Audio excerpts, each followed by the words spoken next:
санды деректердің ерекшеліктерін визуалды қабылдауға ыңғайлы, түсінуге жеңіл етіп график түрінде ұсыну әдісі.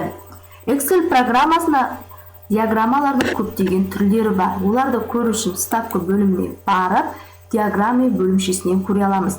Гистограмма, график, дөңгелек түрінде, сызық түрінде, аймақтық түрінде, нүктелік және басқа түрлер, яғни көпіршік тәрізді, сақина тәрізді, жоғарғы беттен биржа түрінде көруімізге болады. Бұл диаграммалардың бірнеше түрі болып табылады. Диаграммамен жұмыс жасау үшін бізге мәндер қажет. Мына жерде мынандай тапсырма берілген. 7, 11, 14, 20, 15, 14, 15 сандары берілген. Осы сандардың арасынан ең үлкен, ең кіші мәндерді визуалды түрде қарау. Ол үшін 7, 11, 14, 20 және 15, 14, 15 деп жазамыз. Жазған мәндерімізді ерекшелеп алып, ставка бөлімде диаграммаға барамыз. Оның ішінен гистограмманы таңдап, цилиндр түрін таңдап алсақ болады. Міне біздің алдымызда ең үлкен мән 20 екенін және кіші мән 7 екенін бізге көрсетіп тұр.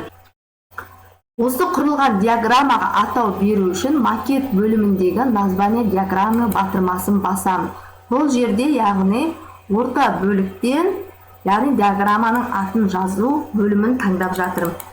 Жазылған название диаграмманы ерекшелеп алып, үлкен және кіші мәндер деп өзіміздің тақырыбымызды жазамыз. Кіші мәндер.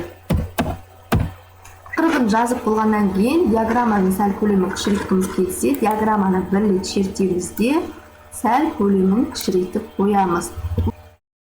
Көлемін кішіреткеннен кейін атауын жазғымыз келсе, онда название осыге барып, горизонтальды оське атауын жазатын боламыз. Ол үшін қатар саны бойынша деп жазып қоямыз. Қатар саны бойынша.